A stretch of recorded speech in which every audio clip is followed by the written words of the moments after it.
আপনার যেটি বলছিলেন যে জামাত এই সংবিধানের বিরুদ্ধে, আমি এই কথাটা বলি।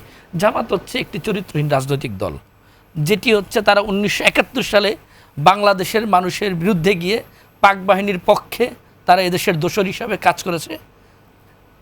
ঠিক মুক্তিযুদ্ধ পরবর্তী সময়ে জিয়াউর রহমানের হাত ধরে তারা বাংলাদেশের রাজনীতিতে এসে, আমি শেষ করছি, আপনি বলবেন জামাত ইসলামকে চরিত্রহীন বললেন, 70টা আসন কিন্তু তারা পেয়েছে। আমি শেষ করছি, জি বলুন। 86 সালে একইভাবে তারা এরশাদের সাথে গেছে। পরবর্তীতে 24-এর আবার আমরা দেখেছি ইউনূসের সরকারের সঙ্গে গিয়ে তারা ক্ষমতার দীর্ঘস্থায়ী থাকতে চেয়েছে। যারা একসঙ্গে 17 বছর আন্দোলন করলো বিএনপির সঙ্গে, তারা বিএনপির সঙ্গে পল্টি দিল। এর মধ্য দিয়ে জামাতের যে রাজনৈতিক চরিত্র এবং আদর্শহীন একটা নীতিহীন একটি যে দল, তার একটি বড় উদাহরণ সবচেয়ে এই জেনজি জেনারেশন তো এই সময় দেখলো। 71-এ যেই জামাতকে বাংলাদেশের জেনজিরা, তখনকার জেনজিরা দেখেনি, এখন দেখেছে। এখন কিন্তু এই জেনারেশনও দেখলো যে জামাত একটি কত ধরনের ভণ্ড প্রতারক। যারা 17 বছর একসঙ্গে আন্দোলন করলো, এর আগে 2001 থেকে তারা ক্ষমতায় ছিল 5 বছর, সেই দলটি বিএনপির সঙ্গে কিভাবে পল্টি দিল আন্দোলনের সঙ্গী, হ্যাঁ, সেই দলটি কিভাবে নির্বাচনের বিরুদ্ধে দাঁড়ালো, বাংলাদেশের অর্থনীতিকে ভঙ্গুর করে দিল ইউনূস সরকারের আমলে। শব্দটা ইউজ করছেন বারবার, আসলে কিভাবে দিল এটা?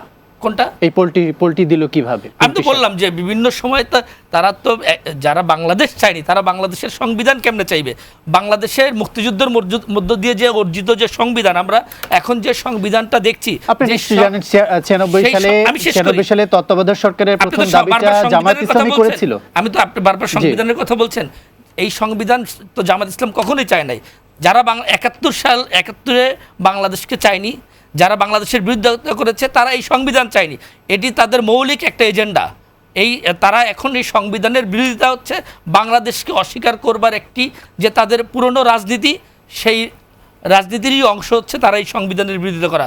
তারা তো বলেছে এই সংবিধান ছুঁড়ে ফেলে দিতে চেয়েছে, জাতীয় সঙ্গীত, জাতীয় পতাকা, তারা তো কিছুই চায় না। যে আপনি যে পল্টি দেওয়ার কথা বলছেন, প্রথম দাবিটা করেছিল তত্ত্বাবধায়ক সরকারের জামাত ইসলাম 96 সালে, আপনি নিশ্চয়ই মনে আছে, এবং সেই তত্ত্বাবধায়ক সরকার ব্যবস্থায় কিন্তু এখন বেশ প্রাসঙ্গিক।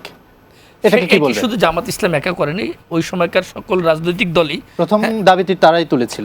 রাজনীতিতে নানা দাবি নানাভাবে করে, হ্যাঁ, কি রাজনৈতিক দাবি নানাভাবে নানাজনে করে। এটি অনেক সময় যুগপৎ আন্দোলনের অংশও থাকে, যে একসঙ্গে 5টি দল আন্দোলন করলে আপনি একটি বলবেন, আমি আর একটা বলবো, সেই রকম নানা ধরনের দাবি থাকে। কে কোনটা আগে? আমার একটা প্রশ্ন ছিল যে 70টা আসন পেয়েছে, সংসদীয় আসন, 70টা সংসদীয় আসনের জনগণ আছে, এবং তারা এই চরিত্রহীন দলকে কিভাবে ভোট দিল? এই চরিত্রহীন দলকে কিভাবে ভোট দিল? আপনি চরিত্রহীন বলেছিলেন জামাত ইসলামকে। আমি তো এখনো বলছি, মানুষ তো ভোট দেয়নি জামাতকে।